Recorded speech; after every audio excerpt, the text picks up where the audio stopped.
IDTV మన ఉనికి మన వాణి.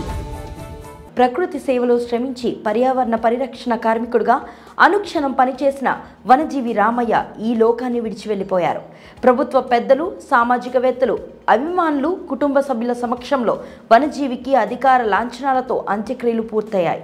అయితే ఇలా గౌరవంగా రామయ్యను సాగనంపడమే మాత్రమే కాకుండా ఆయన చేసిన సేవలకు శాశ్వత గుర్తింపునిస్తూ బాగుంటుందని అభిప్రాయం వ్యక్తమవుతున్నాయి. పాఠ్య పుస్తకాల్లో వనజీవి రామయ్య జీవితాన్ని ఓ పాఠంగా విద్యార్థులకు అందిస్తే నిజమైన నివాళి అందించినట్లుగా అవుతుందని సామాజికవేత్తలు చెప్తున్నారు.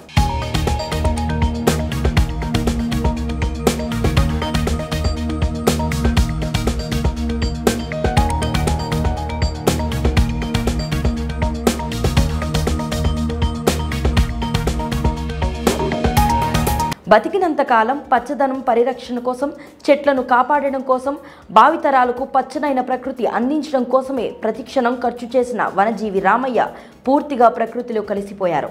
ఆయన చేసిన సేవలు మాత్రం పచ్చదనం రూపంలో మనతోనే ఉన్నాయి. అలాంటి మహోన్నతమైన వ్యక్తికి నిజమైన గౌరవం అంటే ప్రభుత్వం అధికార లాంఛనాలతో అంత్యక్రియలు చేయడం మాత్రమే కాదన్నమాట అంతగా వ్యక్తమవుతుంది.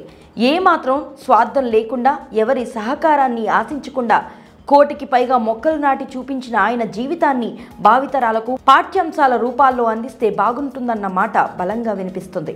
ఈ విషయంలో ఇప్పటి వరకు ప్రభుత్వ పెద్దలు కానీ, ఉన్నతాధికారులు కానీ ఎలాంటి ఆలోచన చేయలేదు.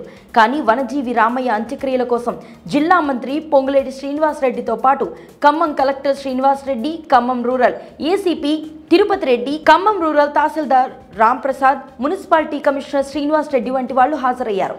రామయ్య భార్య జానకమ్మను పరామర్శించి ధైర్యం చెప్పారు. ఆయన ఆశయాలను కొనసాగిస్తామని భరోసా ఇచ్చారు. మరోవైపు ఖమ్మం జిల్లా నుంచే కాక పొరుగురులో ఉన్న సూర్యాపేట్, మహబూబాబాద్, భద్రాద్రి కొత్తగూడెం వంటి జిల్లాల నుంచి వందల సంఖ్యలో అభిమానులు, పర్యావరణ ప్రేమికులు రామయ్యను కడసారి చూసి నివాళులర్పించేందుకు వచ్చారు. వారందరి సమక్షంలో రెడ్డిపల్లి గ్రామంలోని శ్మశాన వాటికలో అంత్యక్రియలు పూర్తయ్యాయి. ఈ సందర్భంగా అంతా చెప్పిన మాట ఒకటే, వనజీవి రామయ్యలా ఎవరూ ప్రకృతి కోసం శ్రమించలేరు. రామయ్య నిజమైన ప్రకృతి శ్రమికుడు, కోటికి పైగా మొక్కలు నాటిన పచ్చదనం ప్రేమికుడు.